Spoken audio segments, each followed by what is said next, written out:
नमस्कार दोस्तों, railway talkies में आपका स्वागत है।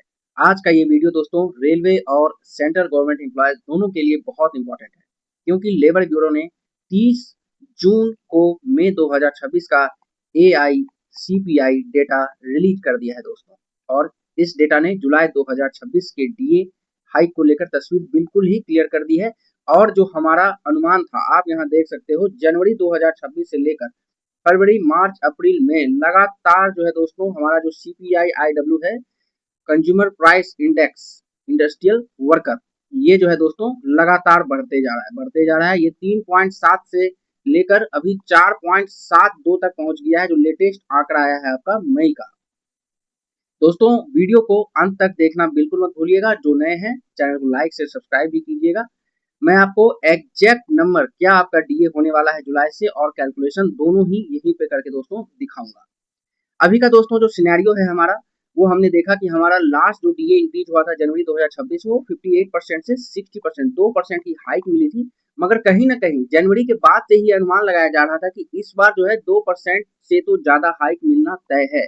पिछले बार भी जो मैंने आपको मंथ में वीडियो दिया था, वहां पे आपको थोड़ा सा ये था कि हाँ 2.9 या 2.8 जा रहा था, जो हमारा अपना एक अनुमान था उसके हिसाब से। मगर ये 2.82 ही रह जाता, 3 नहीं हो पाता। 3% की डीए आपको हाइक नहीं मिलती, क्योंकि कुछ भी पॉइंट के बाद का अंक होता है वो राउंड ऑफ लोअर डिजिट पे ही कर दिया जाता है जब हमारा डीए हाइक करने की बारी आती है दोस्तों। मगर इस बार कमाल ही हो गया है, 0.9 आप देख सकते हैं। मैं आपको अगले पेज पे दिखाऊंगा। यहाँ पे 0.9% की डायरेक्ट 0.9%। यहाँ आप देख सकते हो फ्रेंड्स, जनरल इंडेक्स जो है आपका, इसमें बहुत सारी चीज इंक्लूडेड रहते हैं। फूड, बेवरेजेज, पान सुपारी, tobacco, intoxicants, clothing, housing, fuel and miscellaneous. यहाँ पे बम्पर जंप देखने को मिला है 0.9 का। 0.9 एक बहुत बड़ा अंक होता है इस इंडेक्स के लिए। 149.9 से ये सीधे बढ़कर 150.8 पहुंच गया है आपका मई में। दोस्तों अभी जून 2026 का आंकड़ा आना बाकी है, मगर फिर भी ये आश्वस्त हो जाइए आप कि आपका डीए 3% तो बढ़ना अब तय हो ही गया है। कैसे, ये कैलकुलेशन मैं आपको अभी दिखाता हूँ। अभी दोस्तों चलिए कैलकुलेशन की तरफ हम लोग आगे बढ़ते हैं। तो ये रहा दोस्तों हमारा कैलकुलेटर स्क्रीन, जहां पे आप देख सकते हो जनवरी 2026 से लेकर मई 2026 तक का सारा एआईसीपी आंकड़ा आपको दिया हुआ है, और उसके करस्पॉन्डिंग जो इंक्रीमेंट हो रहा है आपके डीए में वो भी दिया हुआ है। ये 60.85, 61.37, 61.93। पिछले बार जो हमने डिस्कस किया था दोस्तों, वो 62.52 आ रहा था, जो कहीं ना कहीं 2% पे ही सिमट जाता अगर इस बार एक अच्छा हाइक नहीं देखने को मिलता सीपीआई आईडब्ल्यू में। इस बार जो हाइक मिला है दोस्तों, उससे ये डायरेक्ट 63.14 पहुंच चुका है। 63 को क्रॉस कर चुका है, मतलब कि 3% डीए हाइक मिलना दोस्तों तय है।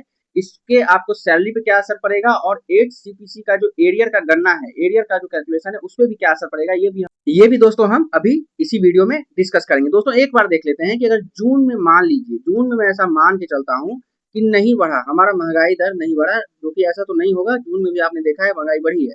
मगर अगर सेम ही मान के चलते हैं कि मई वाला ही आंकड़ा जून में रह गया, तो आप यहाँ देख सकते हो क्लियरली 63.68 पे आके ये इंडेक्स रुकता है।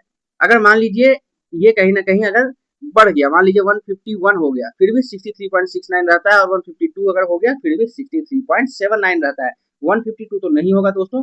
मगर अगर मान लीजिए, ये एक हाइपोथेसिस है, किसी भी सूरत में 4% डीए की हाइक आपको नहीं मिलेगी। जहां भी ऐसा कुछ वीडियो इन्फॉर्मेशन आपको मिल रहा है वो गलत है, चाहे यूट्यूब हो चाहे जो भी हो।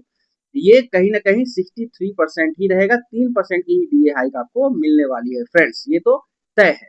मगर 4% नहीं मिलेगी। अच्छा मान लीजिए अगर ये महंगाई दर घट जाती है, 149 हो जाती है, जो कि बहुत ही कम चांस है, क्योंकि 150.8 से 1.8 घट के 149 हो जाना एकदम नामुमकिन के बराबर है। फिर भी अगर हो जाती है, मान के चलते हैं, फिर भी यहाँ पे दोस्तों 63.51 का आंकड़ा आ रहा है, मतलब कि 3% दोस्तों डीए कोई नहीं काटने वाला, और 4 भी नहीं होगा।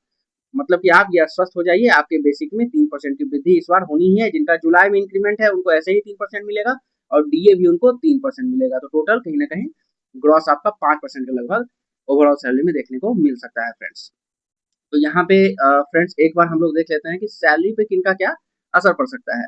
तो इस केस में दोस्तों यहाँ पे आप देखेंगे कि जिनका, जैसे मान लीजिए कि बेसिक है, लेवल 1 है, जिनका 18,000 से है, या अभी उनका 19,900 चल रहा है, तो यहाँ पे 597 रुपया का उनको वृद्धि इस रेंज में मिल सकता है। जिनका 44,900 है, लेवल 7 में कार्यरत है, उनको 1347 रुपया का वृद्धि देखने को मिल सकता है। जो जेई हैं, कार्यरत हैं रेलवे में जेई की तरह या किसी भी सेंट्रल डिपार्टमेंट में 35,400 बेसिक को पकड़ के चल रहे हैं, उनका 1062 मतलब 1000 रुपए की वृद्धि देखने को मिल सकती है। मतलब ये हम कह सकते हैं कि लेवल 6 से ऊपर वालों को 1000 रुपए से ऊपर की वृद्धि यहाँ पे देखने को आराम से मिलेगी, और लेवल 1 से 500 रुपए से ऊपर की वृद्धि आपको देखने को आराम से मिलेगी पर मंथ की सैलरी में। और यहाँ पे जो आपका दोस्तों एरियर का कैलकुलेशन होगा, जो कि आपका फिटमेंट फैक्टर आने वाला है, उसमें भी कहीं न कहीं इसको कंसीडर किया जाता है कि आपके जो बीच के समय थे उसमें क्या बढ़े हैं आपके इंडेक्स, उस हिसाब से आपको इंक्रीमेंट फैक्टर दिया जाता है। तो दोस्तों चलिए फिर किसी नेक्स्ट इन्फॉर्मेटिव वीडियो में मिलते हैं आपके साथ, तब तक के लिए धन्यवाद।